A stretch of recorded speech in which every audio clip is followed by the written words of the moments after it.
enough. Okay lang. Isang bag lang okay na. Sa super mahal, OMG. Guys, for today's video ay nandito tayo sa House of Little Bunny sa Bangkok. So, weekdays ngayon, for sure kokonti ang tao, pero mali pala ko. Pagpasok ko, ang daming tao and puro Pinoy.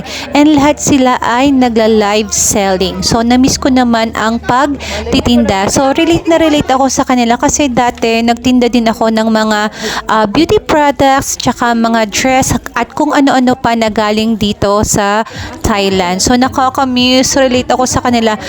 Parang gusto ko na nga rin mag-live selling that time, pero pass muna kasi, ay, nakaka-miss talaga. So, na-busy lang tayo, tsaka may project tayong ginagawa, kaya hindi na ulit tayo nakakapag-business, nakakapag-benta ng mga products na galing dito sa Thailand. So, hopefully, sana makapag-benta ulit tayo, makabalik ulit tayo sa business na yon.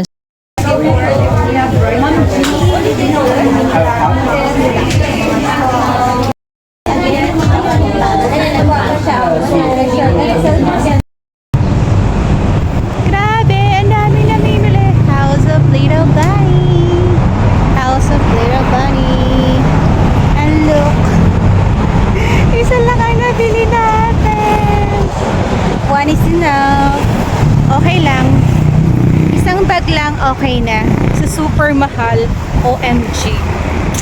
Ayan, uwian na. Tapos na tayo magwaldas ng pera sa House of Little Bunny. So ayan, nag-grab bike na lang ako kasi mas mura at mas mabilis. At may errands pa akong gagawin. So sa mga online sellers dyan, salute po ako sa inyong lahat. At relate na relate po ako kasi danas ko rin po yung ginagawa nyo. And ayan, thank you for watching.